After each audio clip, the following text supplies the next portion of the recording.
जय राधा माधव कुंज बिहारी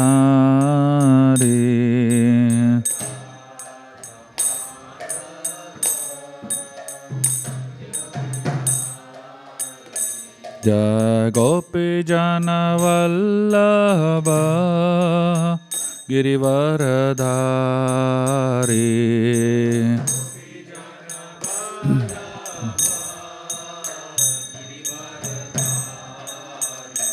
जय गोपी जन वल्लभ गिरिवरधारी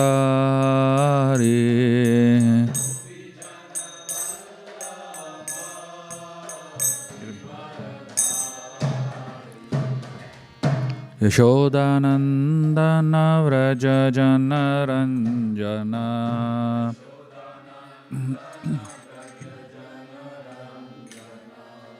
यशोदानंदन व्रज जन रंजन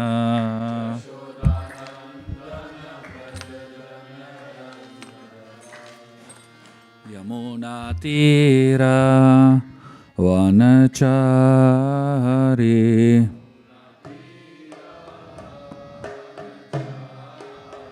यमुना तीरा वनचारी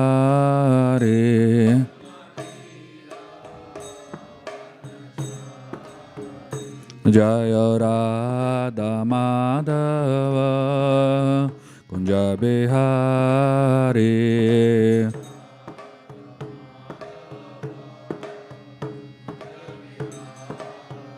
जय गोपी जन वल्लभ गिरिवरधारी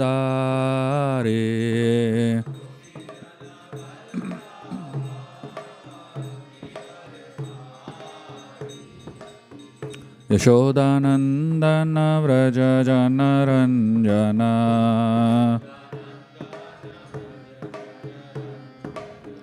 यमुना तीरा वनचारी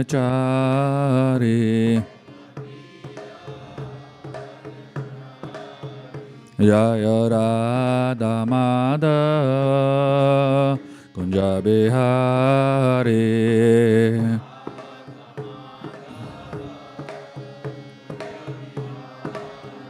जय राधा माधव कुंज बिहारी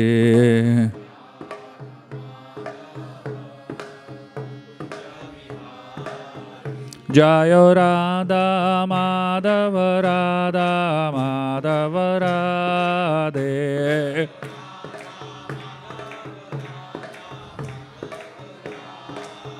जय राधा श्याम सुंदर राधा श्याम सुंदर राधे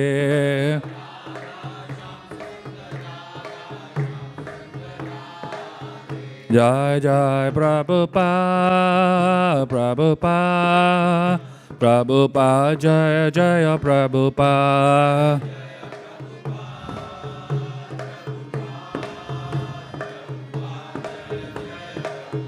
नित्य गौर हरि बोल हरि बोल हरि बोल नित्य गौर हरि बोल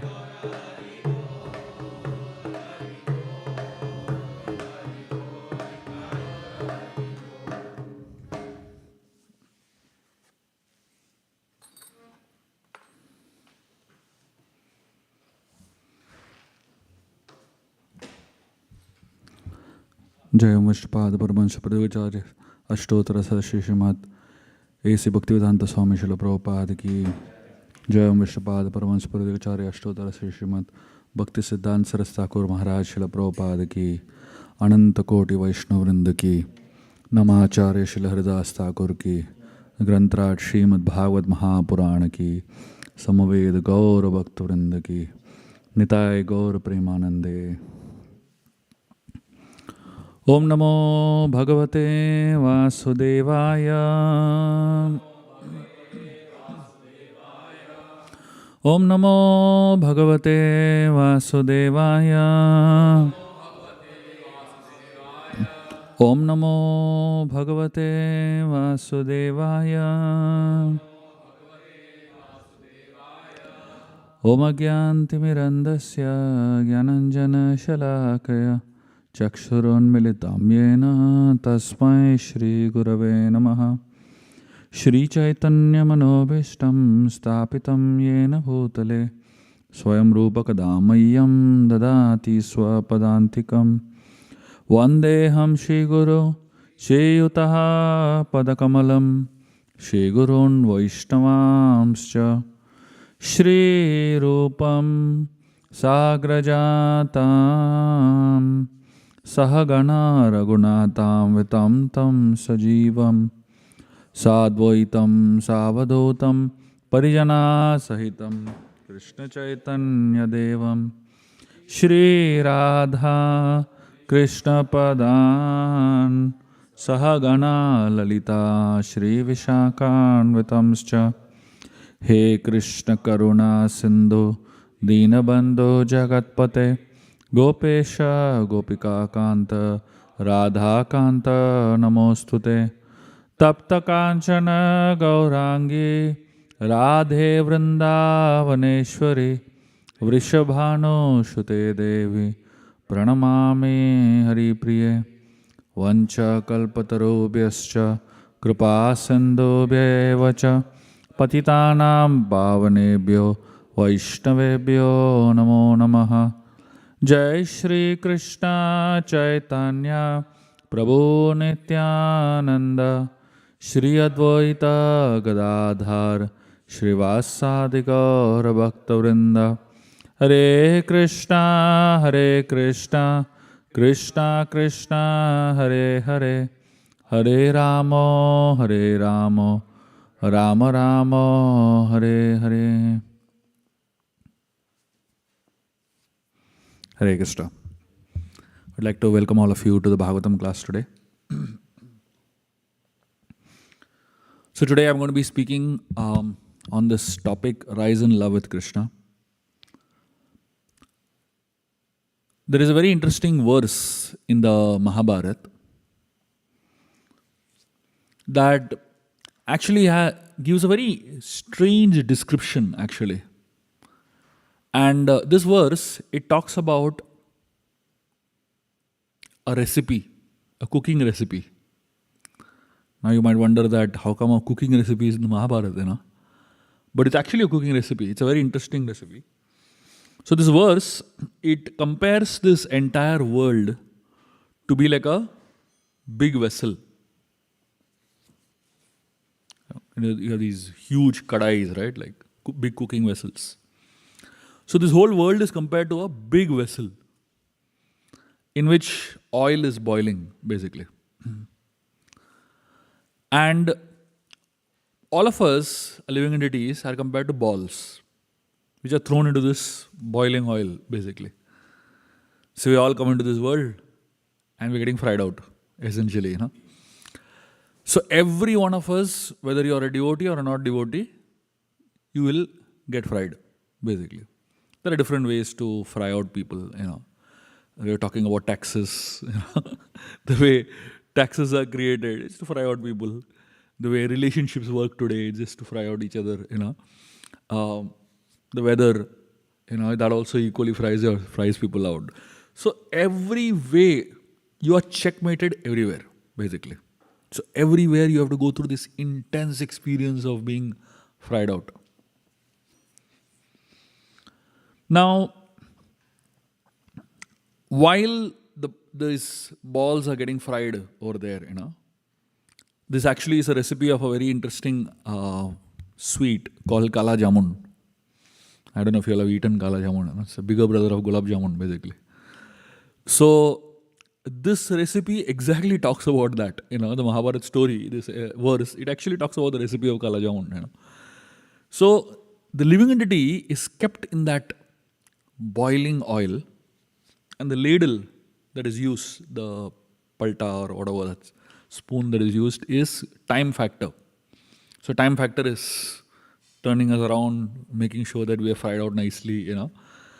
And when the balls become completely black, kala means black, right? So it has to become black, you know. So when the ball becomes completely black, it is taken out. So that means till you are thoroughly fried out in this world, you will be there only. And the cooking process will continue, basically. So as I said, whether you are a devotee or not devotee, you have to go through this process. So you can't say, I'm a devotee, please don't fry me out. No, you will get fried out. But the only difference is, for a devotee, there is one option, or rather a facility given if you are a devotee. After you get fried out, what happens? The balls are taken out and put in a bowl of sugar syrup, right? We are in the Damodar month. So Satyavrat Muni has this very interesting verse that he says, Iti drikshva leelabir ananda kunde swaghosham nimajjantam akhyapayantam. So what Satyavrat Muni is saying is, Iti drikshva leelabir. Iti drikshva leelabir ananda kunde. Ananda kunda means it's a lake of joy, it's a bowl of joy, whatever you can call it. So whether you are a devotee or not, you will get fried out. But the speciality for a devotee is that they have this sugar syrup that they can go and dip themselves in. Nimajjantam akhyapayantam means dip yourself in this bowl of sugar syrup. Ananda kunde. And what is the Ananda kunda? It says, Iti drikshva leelabir Ananda kunde. So Krishna Leela, the pastimes of Krishna, are like a Ananda kunda. So every time you get fried out in the material world, come and drown yourself, dip yourself in this bowl of sugar syrup. And slowly, as these balls are put into this bowl of sugar syrup, the sugar syrup seeps in every pore of those balls, isn't it? And you squeeze the ball, from every pore of that ball, juice will come out. That's the process of Krishna consciousness, essentially.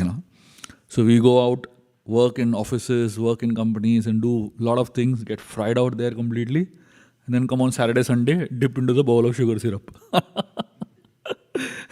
So today, what we're going to be doing essentially is, I'm going to be immersing you all in a bowl of sugar syrup. I'm going to be sharing with you all some stories of Krishna that you would have probably never heard. And each of these stories, so usually my classes are very highly analytical, and this lesson, that lesson, and so many complicated things keep happening. And people, sometimes they feel exhausted after hearing my class. But this class, I'm not doing any analysis. I'm just going to be telling you all stories one after another. And each of these stories of Krishna are so sweet and so amazing that you will actually feel that you are, drowning in this sugar syrup of Ananda Kunda. Okay? So that's what the plan is to do now. And hopefully through this, we'll develop a little more love for Krishna, and we'll develop a little more affection and attraction towards Krishna. And that is the very purpose of Krishna Leela. One of the names of Krishna, he is known as Anubhav Pradhan. Anubhav Pradhan means what? Anubhav means experience. Anubhav Pradhan means he gives us the experiences of the spiritual world. So, just like if you want to watch a 3-hour movie, there's a 3-minute trailer given, right? And you see the trailer, if you're inspired, then you invest time, money, and energy in that 3-hour movie. So similarly, Krishna comes into this material world in Vrindavan and gives us a small trailer. You love the trailer, then come to the spiritual world. The trailer is free, but to come to the spiritual world, you have to pay a price. Your entire lifetime, you have to do your sadhana and really intensely practice, and then you can watch the whole movie. So what I'm going to be giving you all is a small trailer of the trailer. And these stories are so sweet, and they really endear the heart towards Krishna. I have written a book called The Little Blue Book on Krishna. And this book is filled with only stories of Krishna. And I've been discussing and talking to many Vrajvasis who have been sharing their little stories of Krishna, and I put them all together in this beautiful book. And I'm going to be sharing some of the stories from that book today with you all. Okay. When Krishna and Balaram were very, very small, they were about 1.5 years of age. They were just learning to walk. So Mother Yashoda, she would tie a waist belt, a golden waist belt around their waist. And this golden waist belt would have a bell, a small bell that covers their private parts. And Krishna Balaram would be walking around the house wearing the little bell, and the bell would keep ringing. Somehow, Krishna loved the sound that came from that bell when he would walk around. But he never managed to figure out where the sound was coming from. So he would run around the house trying to find where the sound is coming from. And he was always fascinated. The sound always seemed to be coming near him, but he couldn't make out only where the sound is coming from. Imagine, Krishna is running around searching for the source of the sound that is coming from him only. One time the gopis, they caught Krishna Balaram and they told them that we want you all to have a wrestling match. And whoever wins the match will get a laddu. So Krishna Balaram were very excited, So they decided to fight. So they both stood in front of each other. Imagine, two naked boys, one is black and one is white, standing in front of each other, getting ready for wrestling. Just 1.5 years, they're barely able to stand. And they have seen wrestlers, how they fight. So they imitate the wrestlers. They hit their hand like this and hit their thighs. And the gopis are laughing so much, looking at them, imitate the wrestlers. And then they hold each other's hand, they start fighting. But both of them have a good understanding with each other, So the first match, Balaram loses and he falls. And Krishna wins a laddu, he is so happy. The next match, Krishna wins and Balaram falls. And Krishna wins a laddu. So like that, both of them are compromising with each other and gaining so many laddus. All of us know that Krishna is a makhan chor. He steals, butter. But have you heard of the story of how he became a thief? So I'm going to tell you all a very interesting story of his first robbery. And interestingly, the first robbery happened in his own house. One day, as Krishna was crawling around in the house in Nanda Bhavan, he somehow came across the store where Mother Yashoda keeps all the butter and, all the milk and all that. And he was fascinated to discover the source of all that pleasure, And Krishna, crawled into that store and he sat next to a pot of butter. He put his hand inside the pot of butter and he began to eat. And he was relishing the butter so much. Loved it. And just as he was about to eat more, suddenly somebody caught his hand. His eyes were closed. He didn't even know somebody was coming. And he opened his eyes and saw Mother Yashoda. And he began to panic. He was like really scared. First time he's stealing and he's caught white-handed. And Mother Yashoda asks him, "What are you doing here? Why is your hand filled with butter?" And Krishna is scared and he knows he has to do something quickly to get out of this mess. So he quickly thinks in his little brain, and he tells her that you put a bangle on my hand. It's a diamond and ruby bangle, It's very hot. My hands are burning. So I put my hand inside the pot of butter to cool it down. Now, Mother Yashoda is like, she doesn't know what to believe. So she's worried. She removes his hand and checks whether it is really hot. And it's normal. So she looks at him and she asks him that if you're putting your hand inside the butter because, your hands are burning, then what is butter doing all over your face? So while Krishna was eating, all butter was all spread over the face, Krishna looks at her and he is like again in a spot.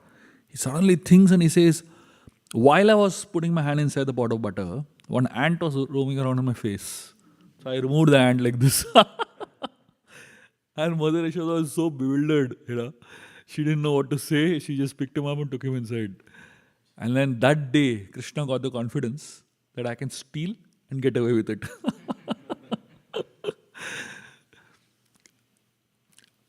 Krishna and his pastimes with his friends are so sweet. When Krishna was a little boy, he was what, 4 or 5 years old. At that time, Balram, this was the spring season, Balram and Krishna, they decided to go out of the house early in the morning to go to play. That day, as they opened the door of Nanda Bhavan and they were like trying to run out, from outside the door of Nanda Bhavan came flying a butterfly. It was an orange colored butterfly. Kept flying in and it sat on the turban of Balramji. And this is the first time in their life that an insect, a butterfly, has sat on their head. Krishna was very upset. How dare this butterfly sit on the head of Dauji, his brother? So Krishna waved his hand in anger at the butterfly. The butterfly flew away from the head of Balramji and went and sat on the finger of Krishna. And Krishna froze because that insect was so delicate, and never till now any insect has sat on him like that. And Krishna began to panic. He started shouting, he started waving his hand. That butterfly is not moving only. And Krishna began to scream for help. And Balramji, he started waving his hand, he started shouting at the butterfly. Once somebody takes shelter of Krishna's hands, why will they move? Isn't it? The butterfly had no plan to move out from there. And while Krishna and Balaram were panicking, all their friends came to help Krishna, deal with this big problem. And all of them are trying to figure out how to get the butterfly out. Suddenly, thousands of butterflies came from outside. And they sat all over Krishna's body and they sat on Balramji, they sat on all the friends. And all of them were stunned. They couldn't move because all over them, all different color butterflies are sitting, And all the boys started screaming simultaneously. And then Mother Yashoda and Rohini, they came running to see what is happening. And they saw thousands of butterflies all over these boys. And they didn't know what to do. They started trying to remove the butterflies. The butterfly sat on them also.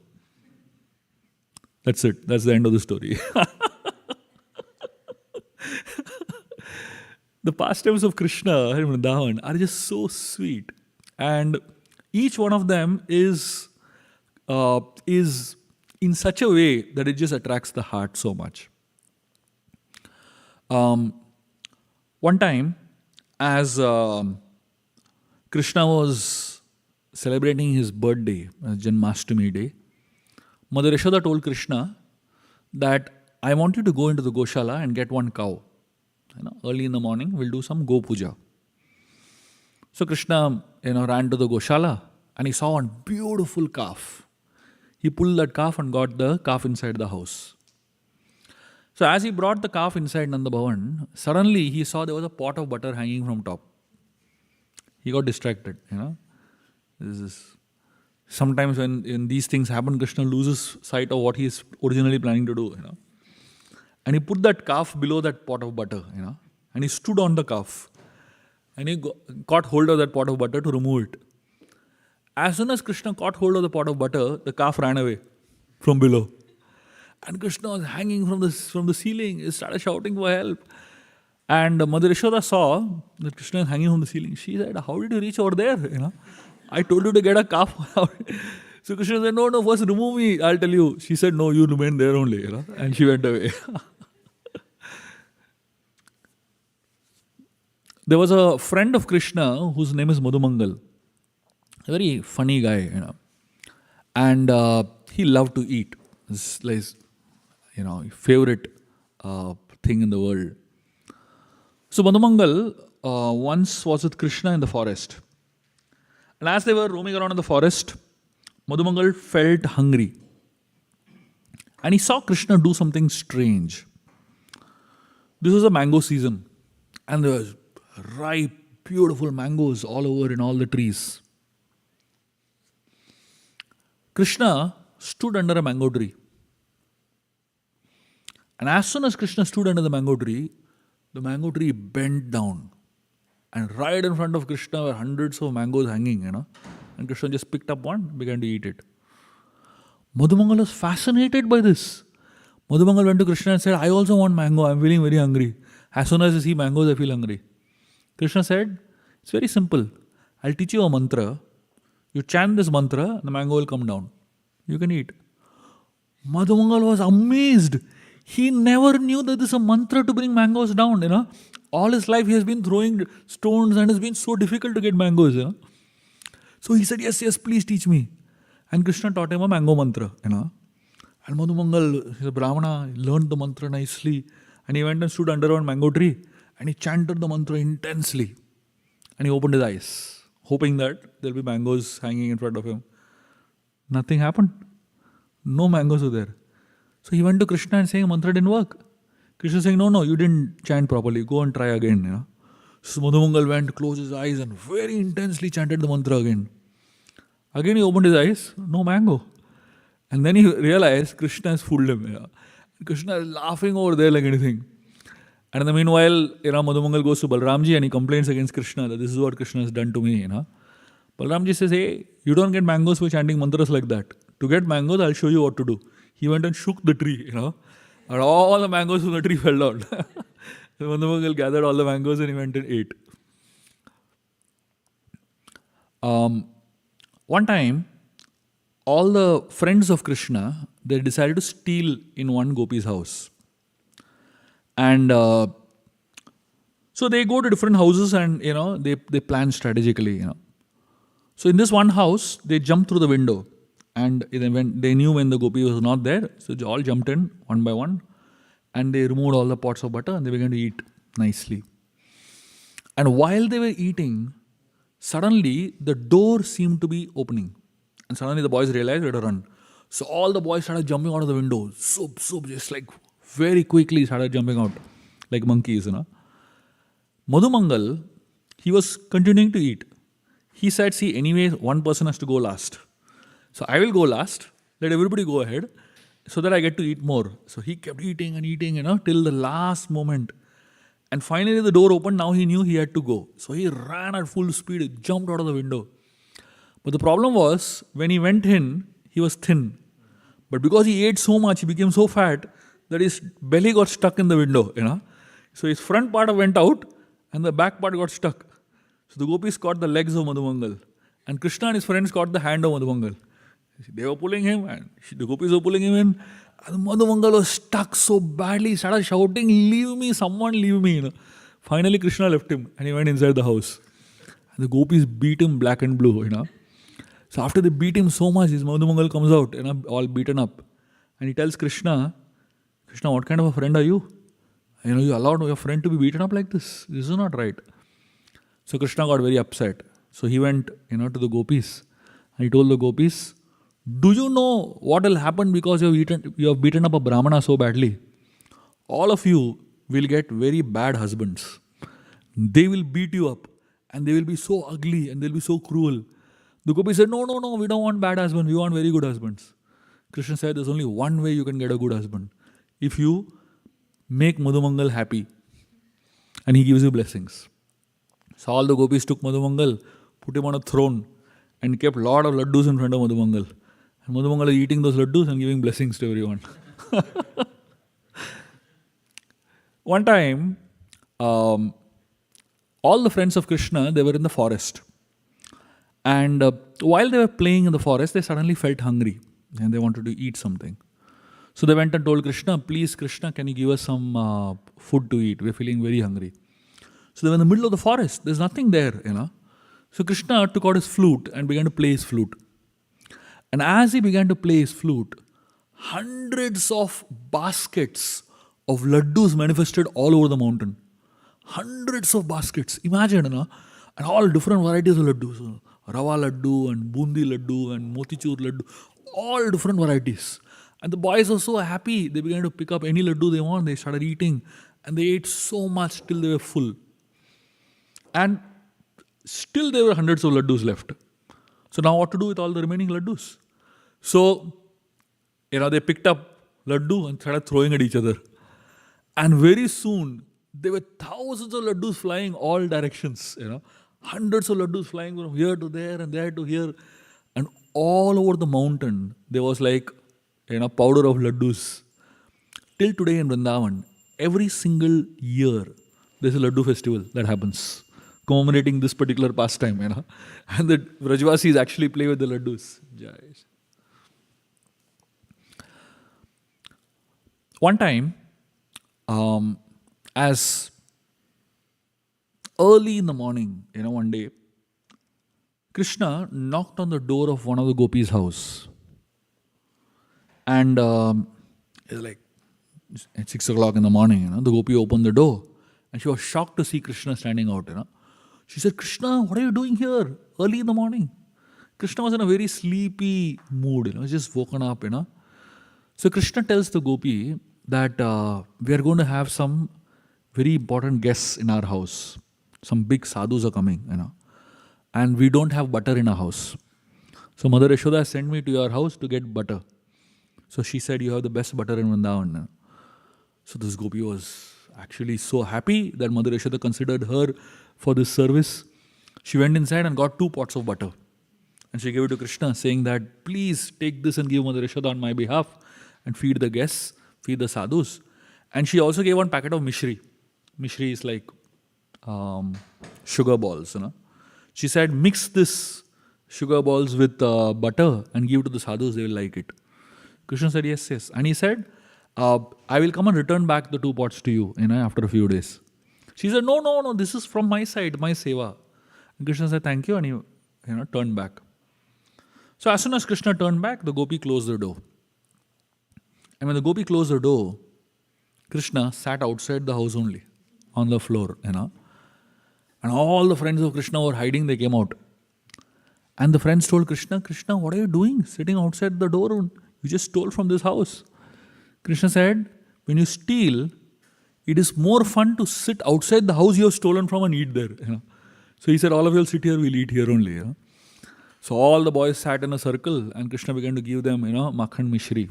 And all the boys were eating very happily, And in the meanwhile, the gopi was inside the house. She heard these sounds of, when you bite sugar balls, the teeth make some sound, right? So she thought maybe some monkeys were creating nuisance outside the house. So she opened the door and she saw outside the house Krishna sitting with all his friends. And she got so angry. She said, Krishna, you said that this butter is for the sadhus and you're feeding these stupid boys this butter, And Krishna, he got very angry and he got up. He said, don't call my friends stupid. You have no idea who they are. And he said, they are big, big sadhus. And there was one little boy among them, He's a very tiny boy he was. And he was completely naked, And he was so small, he didn't even know they were caught. He still continued to eat over there. So Krishna points out to that boy and he says, look at this boy, this is a Naga Baba, And he's telling the gopi, you should do dandavat to all of them. They're big sadhus, they're eating your butter. The gopi got so angry. She said, I'm going to go and get a danda and hit them. And that will mean a dandavat to them, So she went inside to get the danda and all these boys ran away from there. Krishna and his friends, they have a very interesting way of living their lives. And their whole day is filled with so much of joy and so much of happiness. I'm just going to give you a small description of what happens in a typical day of Vrindavan with Krishna and his friends. Early in the morning, just after sunrise, the friends of Krishna come running to Nanda Bhavan. And they're actually waiting all night for the night to get over so that they can be with Krishna again, because they've had a whole night of separation. So early in the morning, they somehow convince their parents to let them. And they come running to the house of Nanda Maharaj. And they're all standing in the windows. They don't enter the house. They're standing in the windows. And all the windows of Nanda Bhavan are filled with these boys, who are looking inside, waiting for Krishna's first darshan. And as soon as Krishna wakes up, and he's in a very sleepy mood, he walks out of his room.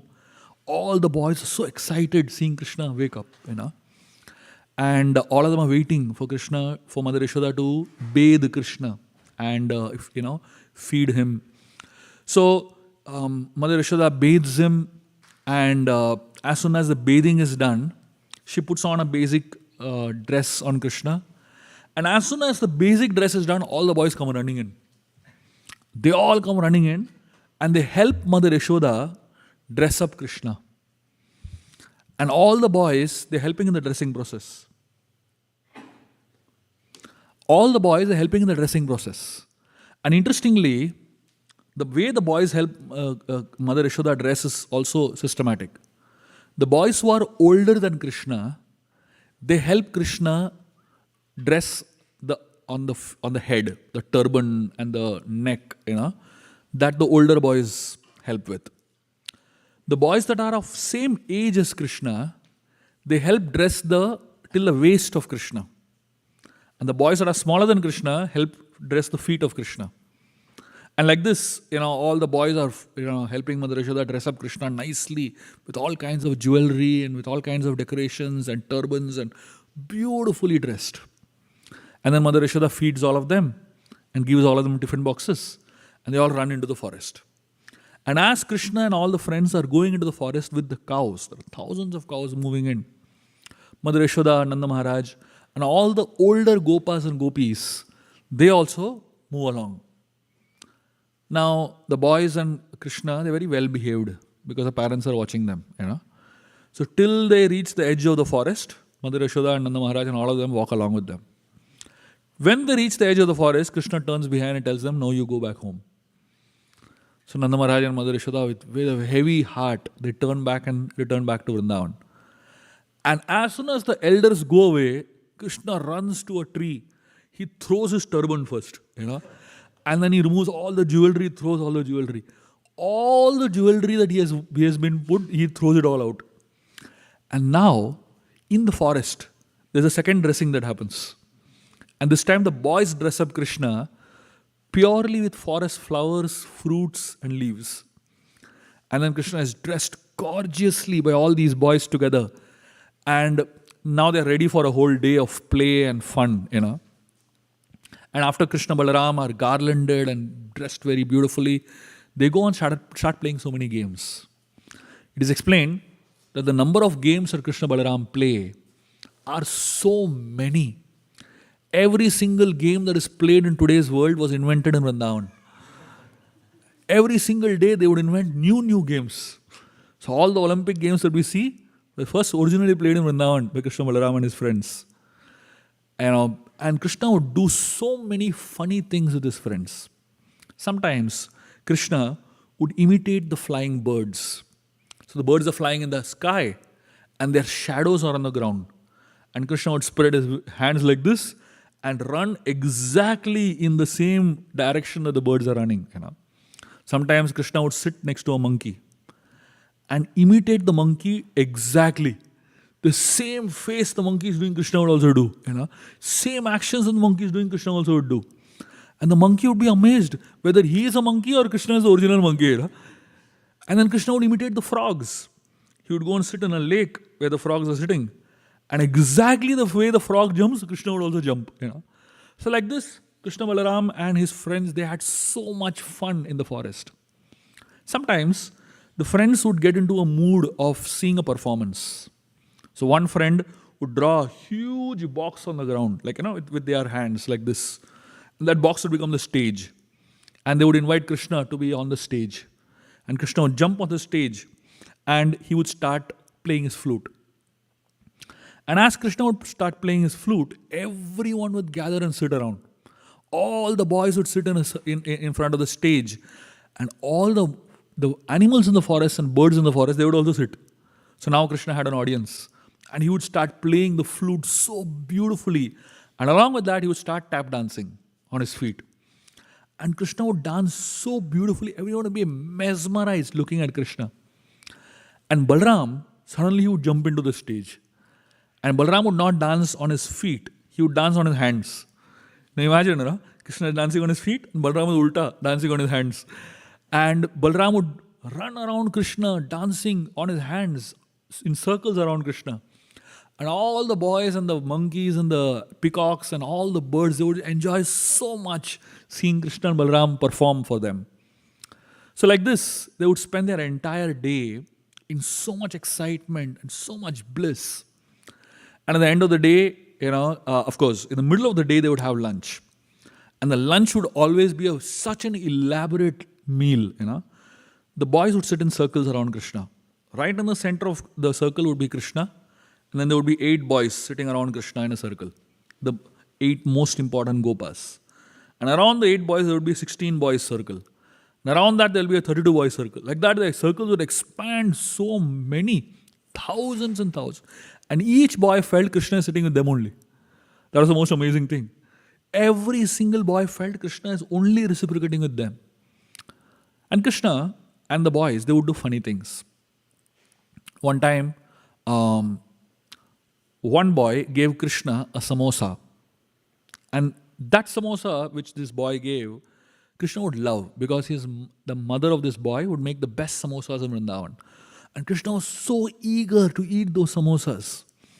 And as soon as Krishna would put that samosa in his mouth, suddenly his face would distort. Because the boy had removed that filling of the samosa and stuffed in some flowers. And a very bitter type of flowers, And Krishna would make such dirty faces that all the boys would laugh so much.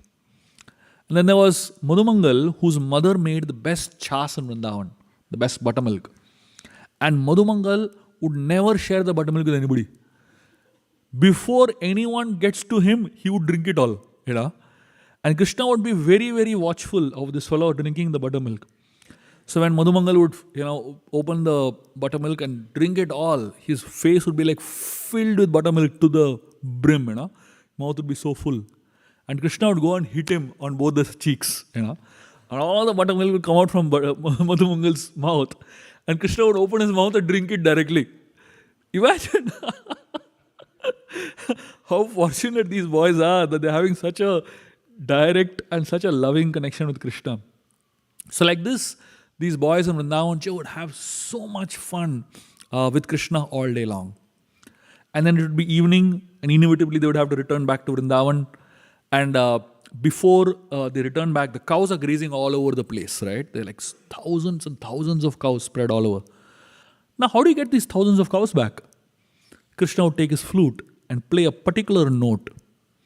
And that particular note of the flute was such a special note that every single cow heard her name being called. Imagine, So we are all chanting Krishna's names, and Krishna is chanting the names of his devotees. This is called Prem Sankirtan. And as Krishna is playing the flute, every cow is hearing her own name being called. And the cows would come running to meet Krishna again. And Krishna would invite all the cows. They would all return back to Vrindavan together. And as Krishna, Balaram and all the boys, they're returning with the cows back to Vrindavan, there would be a huge dust storm that would be created. There's so much dust. And imagine, lakhs of people walking, cows and boys. At the edge of Vrindavan, the parents would be standing, waiting for the boys to come back.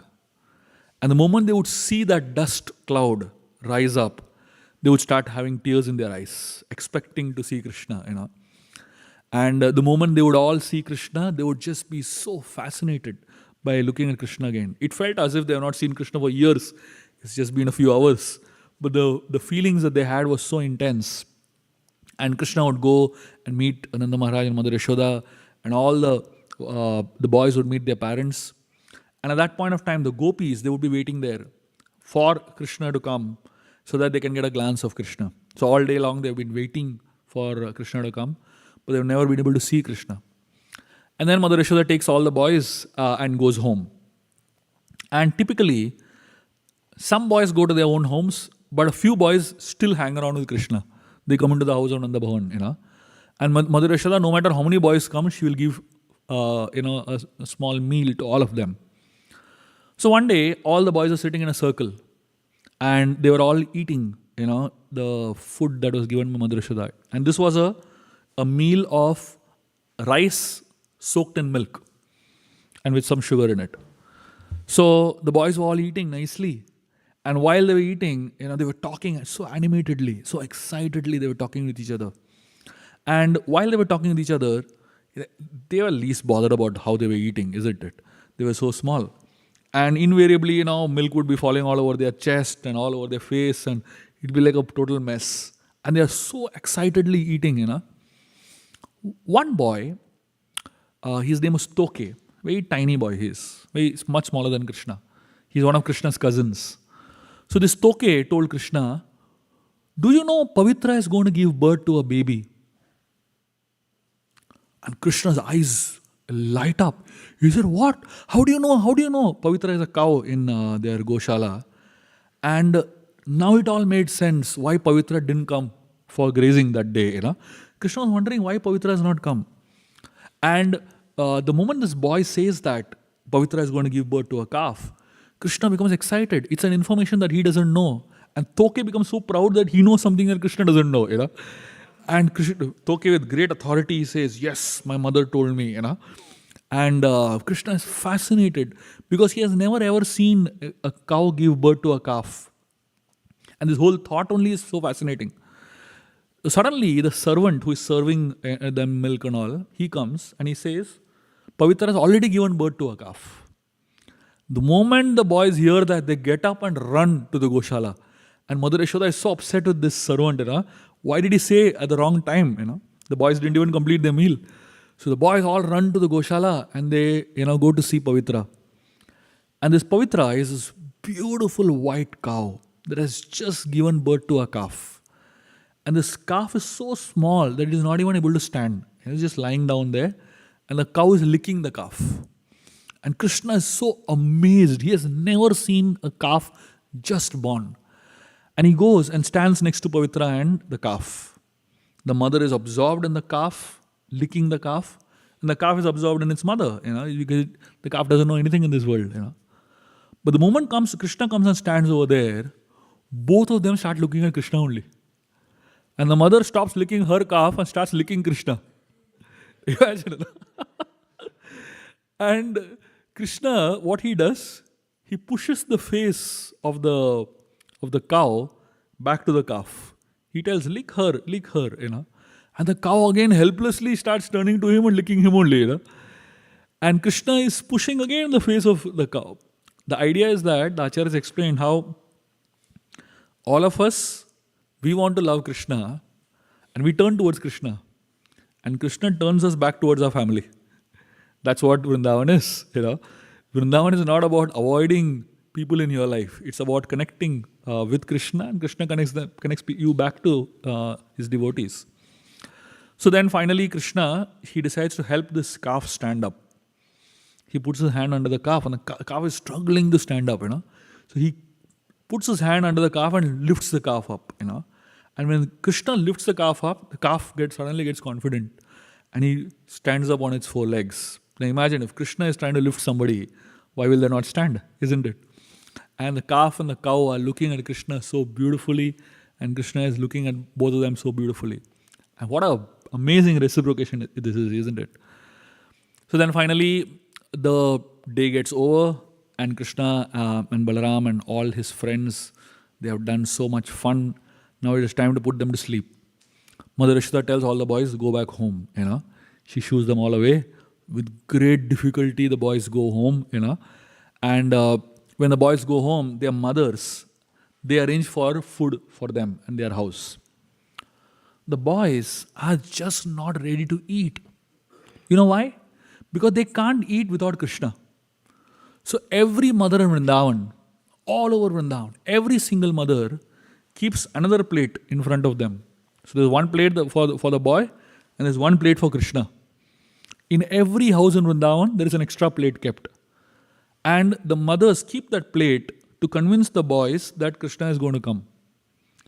And the most amazing thing is, in every home in Vrindavan, Krishna is there. He's eating with his friends, and he's feeding them, they are feeding him. Obviously, the parents can't see, but there is a very interesting type of reciprocation happening between Krishna and his friends. And finally, all the boys go to sleep. While the boys are sleeping, there's something else happening in Mother Yashoda's house. There, Mother Yashoda is trying to put Krishna to sleep. And putting Krishna to sleep is a very difficult job. It's not easy to get him to sleep. And every single day, Mother Yashoda has to do different tricks to get him to sleep. And the gopis love watching this.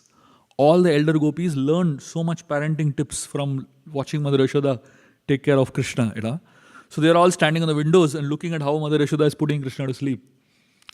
And one particular day, Mother Yashoda, she's telling Krishna the story of Ramayana. She's telling the story of Lord Ram, And Krishna loves the story of Ramayana. He loves to hear this story. And as Mother Yashoda is telling the story of Ramayana to Krishna, he is listening very attentively.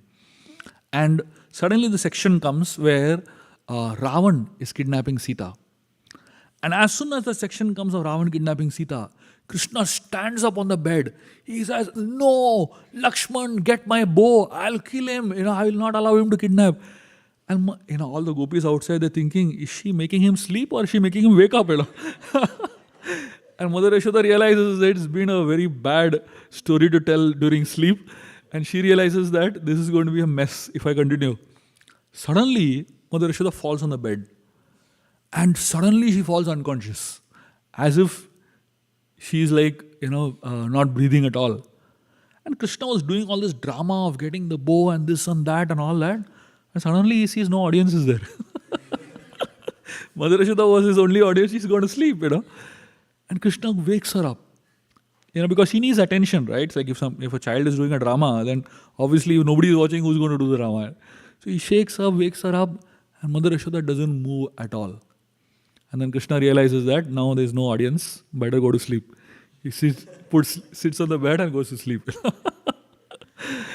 That is the way the typical day of Vrindavan happens. Of course, after that, Mother Yashoda leaves, and then Krishna spends the entire night with the gopis of Vrindavan in the forest. There's a rasa dance that is happening. One particular child, he comes to Mother Yashoda and he is very sad. His name is Subal. So Subal comes to Mother Yashoda and he's very, very sad. Why? She asks him, "Why are you so sad?" He says, "No, I can't live without Krishna. I can't spend the night, Krishna is not there with me." So Mother Yashoda feels very bad for him. She says, "Don't worry, I will give you Krishna." And Subal becomes very happy. So Mother Yashoda calls a Sakhi whose name is Chitra Sakhi. And she tells Chitra Sakhi to paint Krishna. And she wants to give the painting of Krishna to Subal as a gift. So Chitra Sakhi is an expert painter. So she tells Mother Yashoda, makes Krishna sit over here. And Krishna sits, and he's not sitting stable only. And if a painter is painting, the audience the target has to be stable, right? He's moving around, he's dancing here and there, he's making faces and all. So she is not able to make him sit only in one place. So she tells Mother Yashoda, if he's going to move around like this, how will I paint? Mother Yashoda says, "No, you figure it out." And then Chitra Sakhi is trying to convince him to sit peacefully. He is just not able to sit peacefully. And then she realizes that there's only one person who can make Krishna stable. And that is Srimati Radharani. So Chitra Sakhi closes her eyes and prays very intensely to Radha.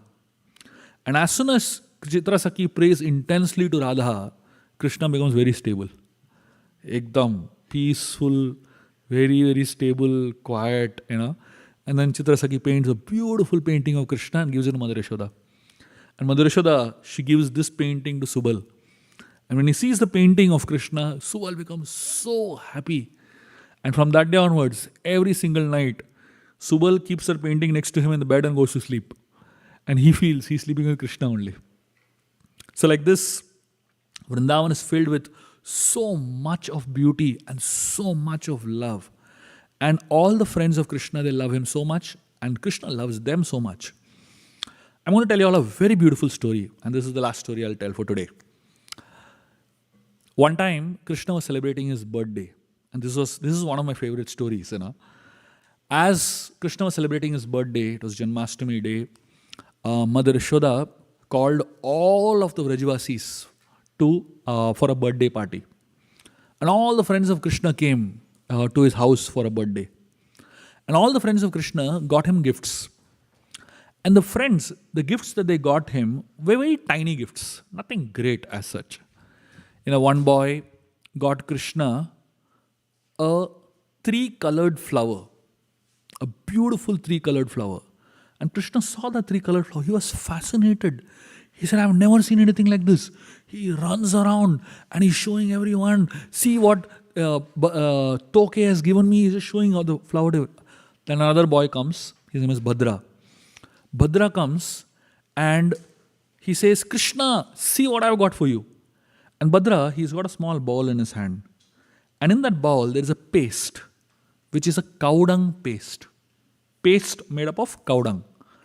And he tells Krishna, Krishna, see what I've got for you. He shows that paste and he says, I've got cow dung tilak for you. And he uses that cow dung tilak and makes a beautiful tilak on the forehead of Krishna. And Krishna loves that gift. He runs around and showing everybody, see what Bhadra has given me, see what Bhadra has given. He's just so fascinated by these little gifts that his friends are giving. Nothing great, small things. But the love with which the friends give him, it fascinates Krishna. And then finally Krishna goes to his parents and he tells, I want to give my friends gifts. Give me something to give them. And Nanda and Yashoda have been preparing for this day.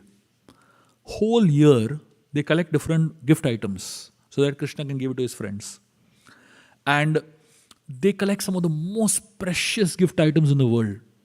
There's a conch, huge conch from a deep ocean. There is a cloth from the northern side, very, very costly cloth. There is a massive diamond that they have found. So like that, each gift is priceless by itself. And Yashoda and Nanda Maharaj show Krishna, you can give any of these gifts to your friends. Krishna looks at all those gifts and compares those gifts with what his friends have given him. Small, tiny gifts. And he says, these are useless. I can't give this to them. I want nice gifts. And Yashoda and Nanda Maharaj are not able to figure out what better gifts to get. So Krishna starts crying and crying and crying. And Nanda and Yashoda are clueless. Imagine on his birthday, Krishna is crying. So they're feeling so bad. And suddenly Balramji comes to their rescue. Balramji always has the right solution. He is Adi Guru. So Balramji comes to Krishna and he asks him a question. He tells, Krishna, what do you have that your friends don't have? Krishna starts thinking, what do I have that my friends don't have? He thinks. And he says, now I know it. He runs to his friend. He jumps and embraces Bhadra. And he tells, Bhadra, I am yours. So what does Krishna have that his friends don't have? Himself. So what does Krishna give to his friends? He gives himself only. He goes and hugs every friend and he says, I am yours. Imagine, if you give a little bit to Krishna, what does he give back in return? He gives himself only. Now, what better God you can get? Giving a small flower, and in return, he feels so obliged that he's ready to give himself only. Give him a small little gift, a little bit of your time, and what Krishna gives back? He gives back himself only. And when you get Krishna, you get the whole world, isn't it? Vrindavan is a place that is so filled with beauty, with sweetness, with so much of love and affection. Each of these stories of Vrindavan are nectarian. I have so many stories like this to share. I once did a course for the kids. I did a course on only Krishna stories. I think I spoke about 6 hours of stories of Krishna just like this. all. And the kids loved it. They were just like not ready to move from there, because these stories are so sweet and so beautiful, isn't it? This is called as Ananda Kunda. Iti Drikshva Leelavir Ananda Kunde Swagosham Nimajyantam Akhyapayantam. So we can't do anything about the material world, which is going to fry us out. No option. We have to get fried out. But the option that we have is that there is this Ananda Kunda waiting for us. You can come, dip into this Ananda Kunda, experience great bliss and experience great joy. And these stories of Krishna are so beautiful and so heart-touching that the more you read them, I'm speaking these stories so many times. And every time I speak, I feel so happy and so excited about it. So this book is called The Little Blue Book on Krishna. And this book is a collection of such fascinating stories. I think there's about 40 stories like this that are part of this book. Some of what I told are there, and a lot of what I told is not there also. I probably will write many more books. I've been doing a lot of research on Krishna stories, and I have such a huge collection of them. So probably I'll come out with more such stories. Hare Krishna. Any questions, comments, discussions, please?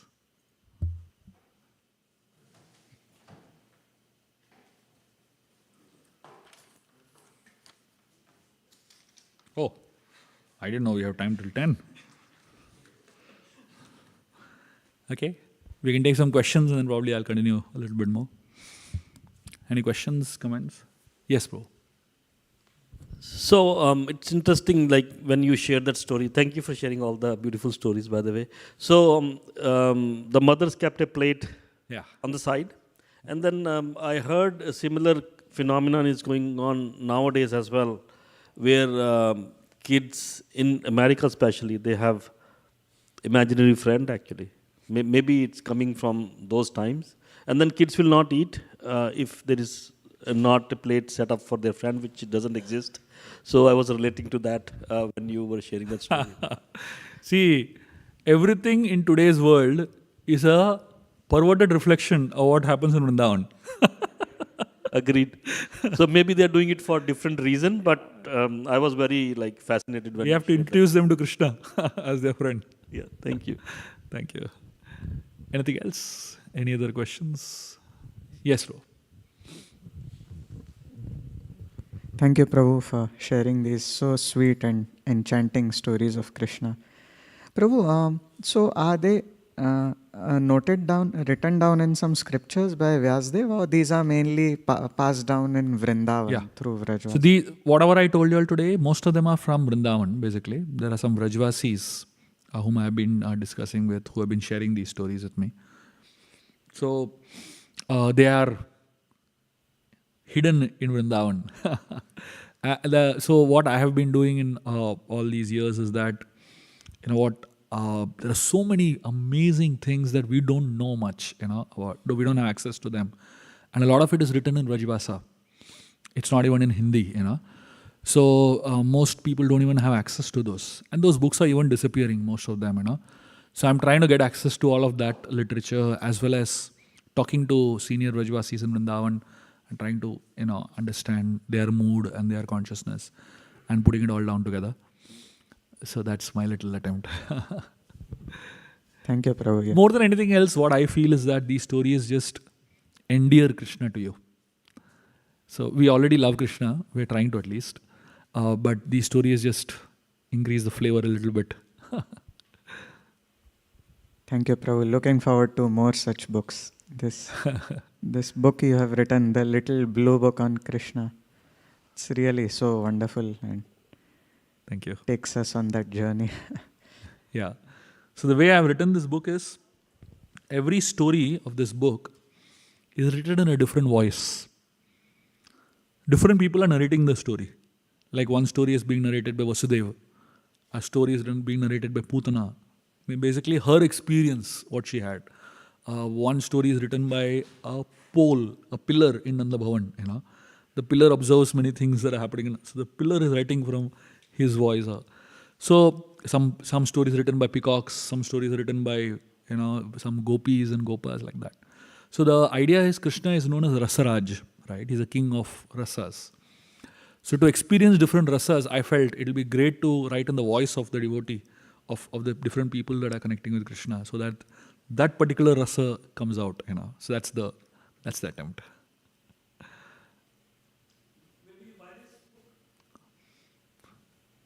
Shivas?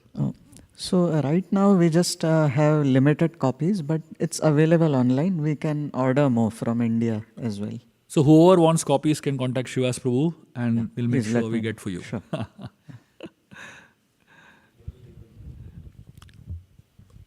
Yes, bro. Here's a question.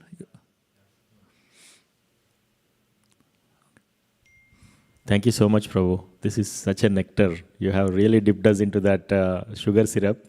It started with such a comparison that, it's very apt what is going on in the material world. We see that, at home, at office, everywhere.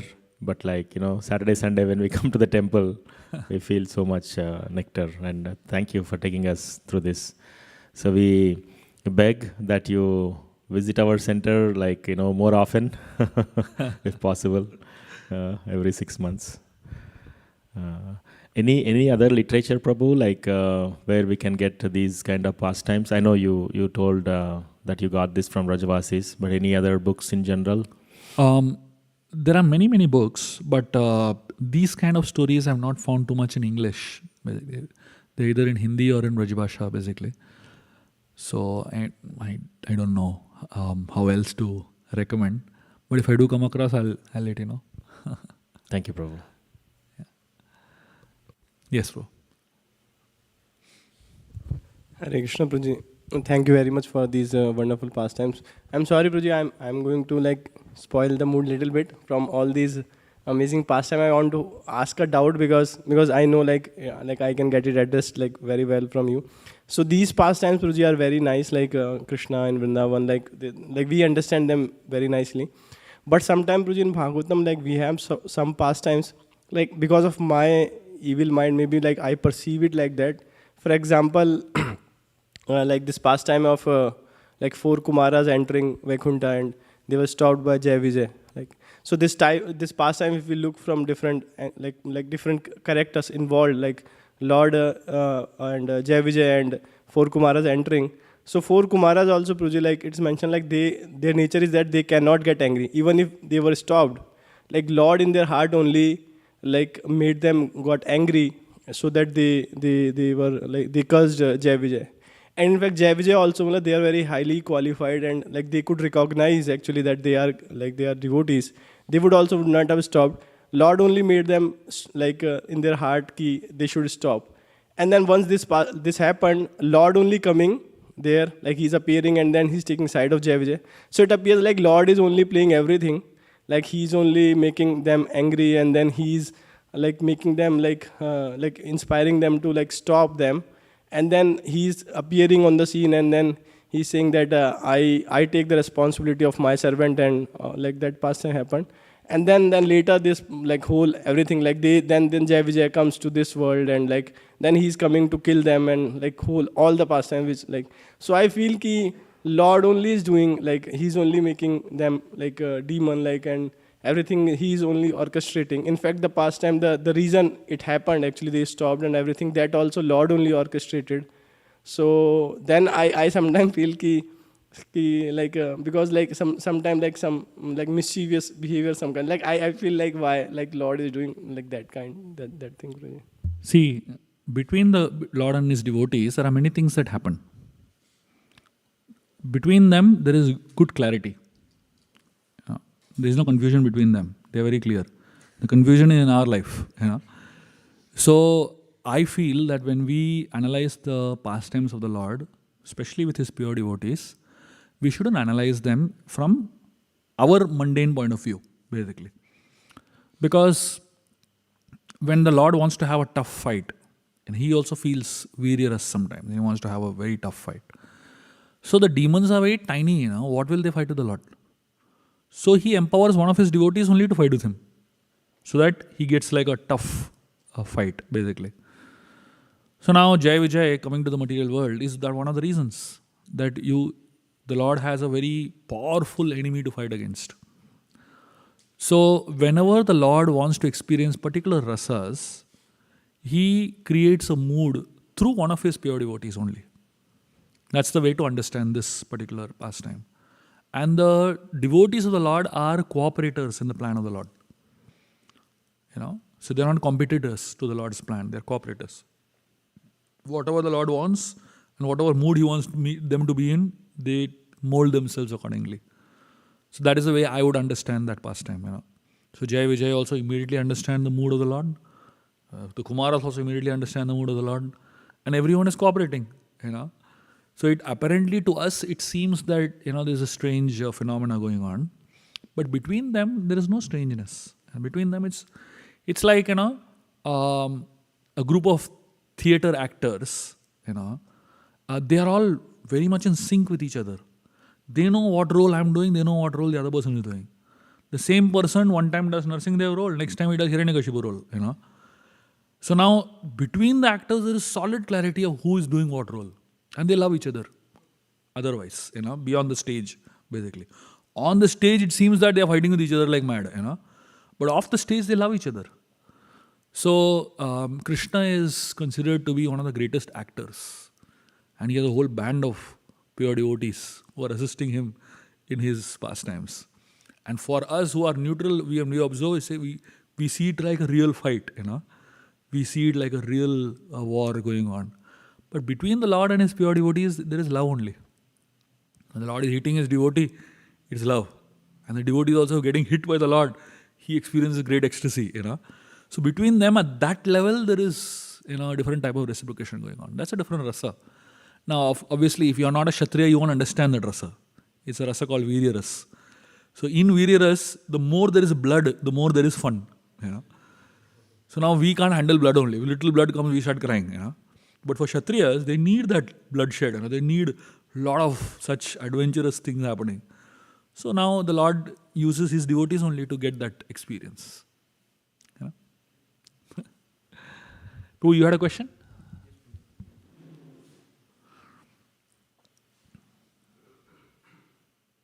Thank you so much, Prabhu, for sharing these wonderful pastimes. Sorry, I may have missed it, Prabhu, while you were explaining the recipe. So that is actually a recipe for gulab jam, or it is an analogy given of how jivas are troubled in this world? That is my speculation, basically.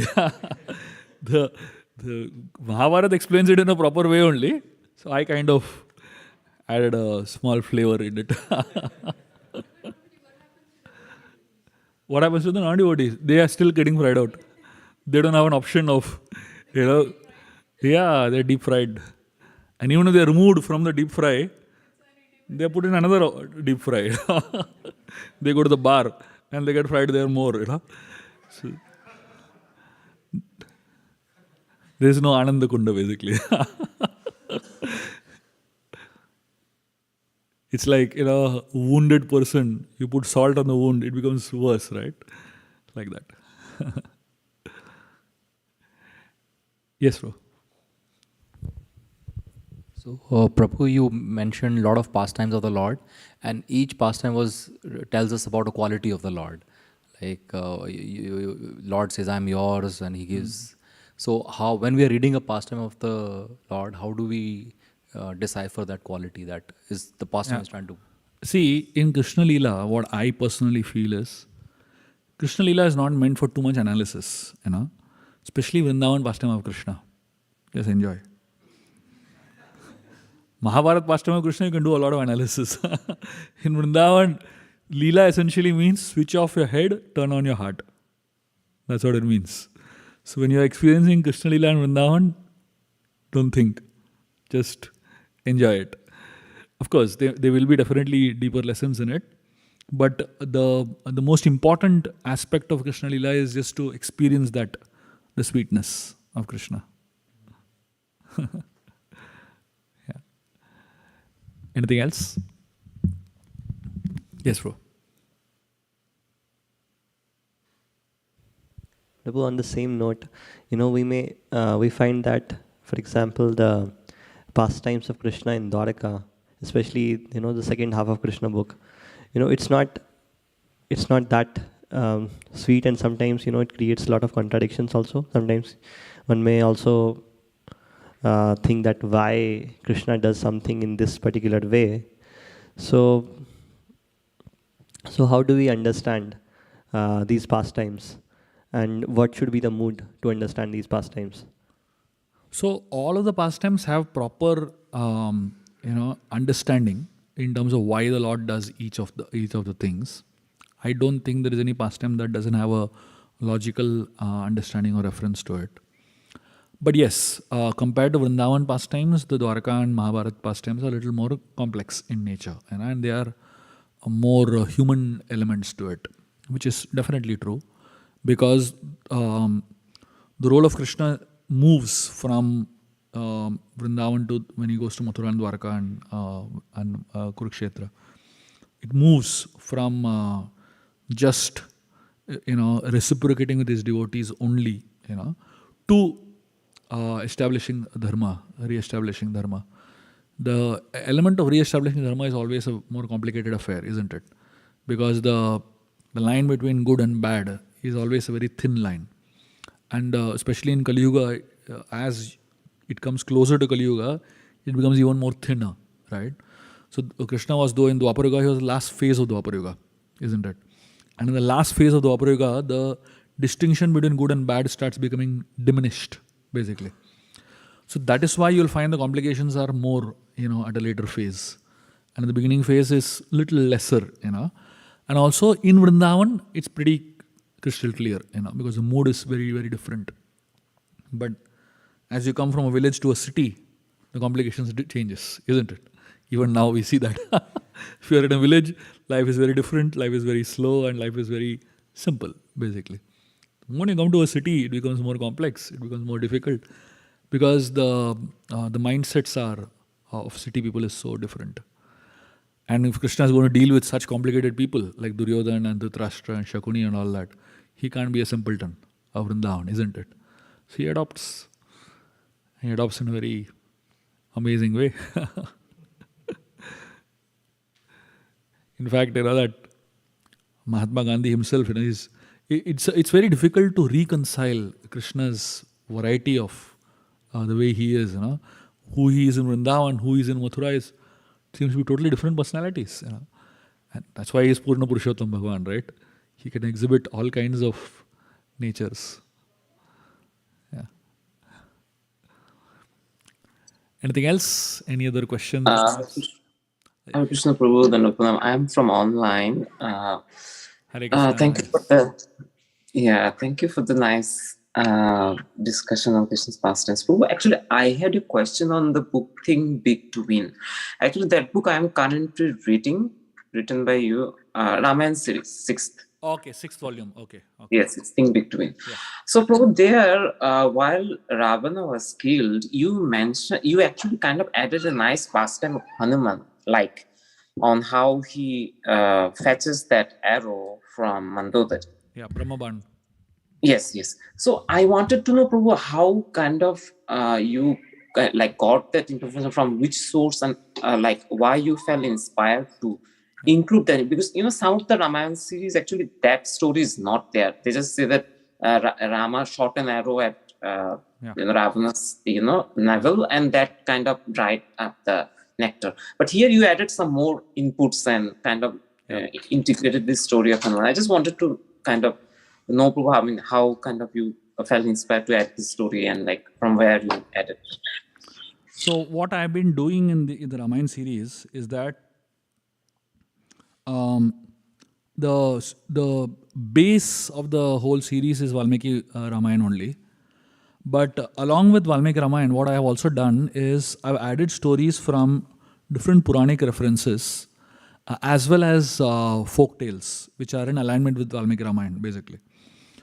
So a lot of what is there in Valmiki Ramayana, so Valmiki Ramayana gives a very basic storyline of the Ramayana.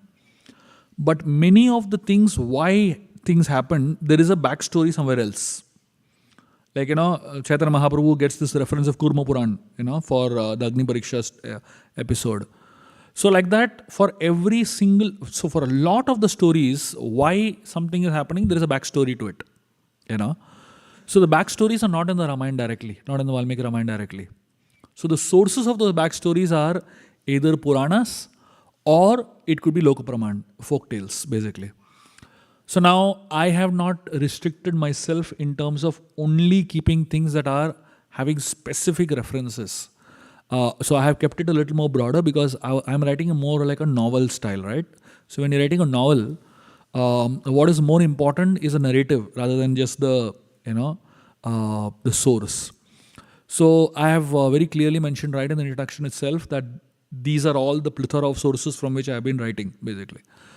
So I try to keep the narrative as gripping as possible for an audience, while keeping sure that the narrative is very much in mood of Valmiki Muni, basically. That's why you'll find these little bit small stories coming in that enhance the flavor of the Ramayana. So that's my understanding. I hope it makes sense to you. Yes, Prabhu, thank you. And Prabhu, actually, you mentioned in the preface that you also took help from, I think, Kanna's Ramayana. Kamba Ramayana, yeah. Kamba Ramayana, Tulsidas Ramayana also, yeah. And also Tulsidas Ramayana. Correct. Thanks, Prabhu, for explaining. Yeah. Thank you. Hare Krishna. Yes, Prabhu. Yeah. Hare Krishna, Prabhuji. Thank you very much. Just wanted to express my gratitude, actually, that we have many Krishna stories and we even have a couple of Ramayana books. But personally, I believe that for younger children, Ramayana has much more that can help them as they grow. So we don't have anybody as much as you have contributed, especially in this field. And you have written many books which are practical about friendship, about so many aspects of Krishna consciousness, but in a very, very beautiful and story form like.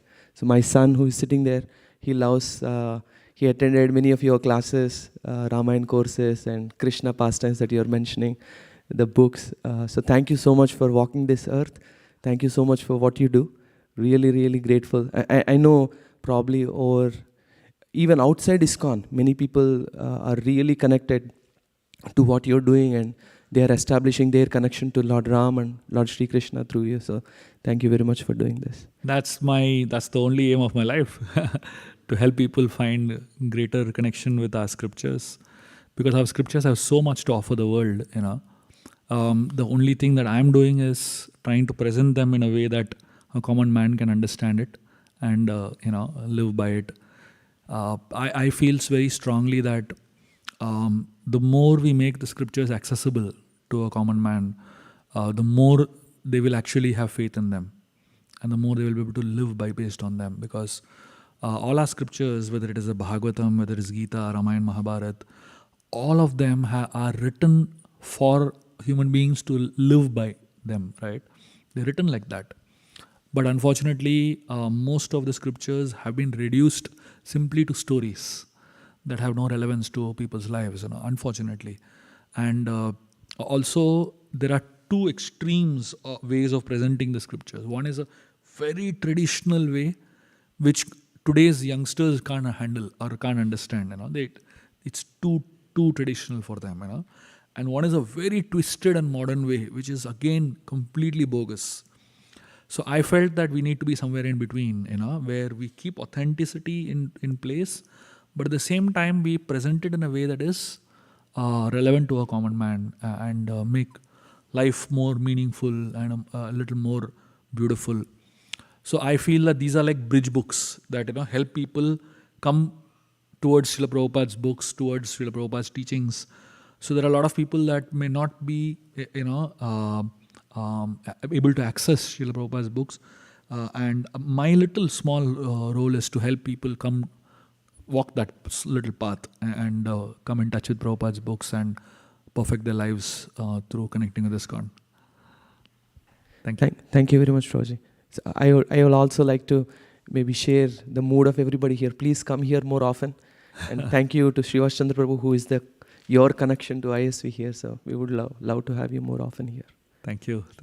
I'm happy to be here, and I'm happy to keep coming whenever possible. Hari. I'll tell one more story. Okay? One last story for today. One time,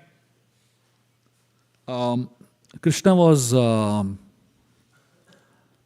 stealing in one gopi's house. And as he was stealing butter in this gopi's house, this gopi, she caught him. And she said, I am going to take you to Mother Yashoda. I'm going to complain to Mother Yashoda. Krishna somehow escaped from there, and ran at full speed. And he reached Mother Yashoda's house before this gopi reached. And so, as soon as he entered Mother Yashoda's house, Mother Yashoda was doing some work there. Krishna acted as if he is very, very innocent and very, very, simple, humble, very, good boy. And he went and stood, behind Mother Yashoda. And he was putting his hand around Mother Yashoda, and Mother Yashoda was feeling that Krishna is loving her so nicely, and she was happy, basically. And then this gopi walks in. And Krishna is basically preparing for this gopi to come in. So he already has positioned himself in the right place. So this gopi comes in, great anger. She's boiling in anger. And she starts complaining, you know what your son is doing, and very angry mood. And as she is complaining about Krishna, right in the middle of her very angry, complaining mood, suddenly she starts laughing. And Yashoda is thinking, what's wrong with her? Just now she was so serious and angry. Suddenly the change in her face, and she starts laughing like mad, And then she again controls herself, and she again starts shouting, And in a few seconds, she's again laughing like mad, So Yashoda is not able to understand only what's wrong with her. What is happening is behind Krishna is standing behind Mother Yashoda and making all kinds of strange faces, And he's making such weird faces that this gopi is not able to hold her laughter. And he's, really, really making it difficult for her to focus and be angry. Somebody is doing all kinds of funny things, and how can you be angry, right? You can't hold your anger. Then after 2 or 3 times she tried, and she gave up. She realized that, and then she just walked away, Mother Yashoda is thinking, what's wrong with her? She came with so much anger and she's laughing in between. Again, she's getting angry. Mother Yashoda didn't think or understand only. So then Krishna comes in front. And Mother Yashoda asks Krishna, what happened to her? Why is she behaving like this? Did you do something to her? Krishna, Mother Yashoda asks. Krishna says, no, she's a batanga. Mother Yashoda asks him, what is the meaning of batanga? He says, she is sister of Matanga. And Mother Yashoda is asking, who is Matanga? Krishna says, I don't know, and he runs away. Krishna makes up some names. Batanga and Matanga are not existing names also. He just makes up some name just to get her attention diverted from this, and he runs away. So Krishna is so sweet, very difficult to challenge him, reason with him, and win him in any kind of argument. So like this, Krishna Leela is an ocean of so much love and affection, and hopefully all of us can develop a little bit of love for Krishna through these beautiful pastimes. Hare Krishna. Thank you very much. Grantraj Srimad Bhagavatam ki, Srila Prabhupada ki jai.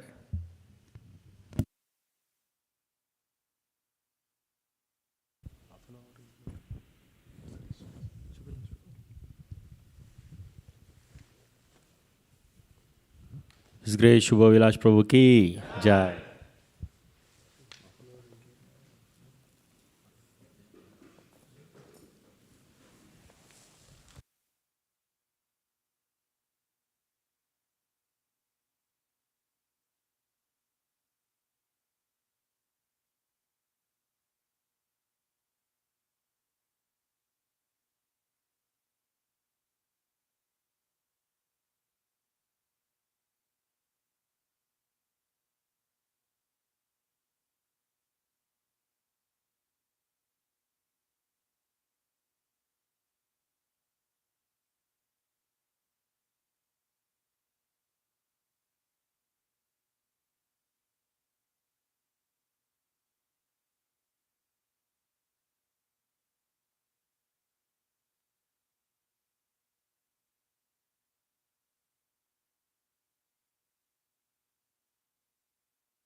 Hare Krishna, dear devotees. So Shubvilas Prabhu's books will all be displayed there, and Prabhu is also available to sign them if you find any of the titles interesting. They'll be available tomorrow as well, but we'll have a lot of people visiting the temple tomorrow. So if you plan to take any books today and get them signed, today will be a better day. Yeah. Okay. Thank you.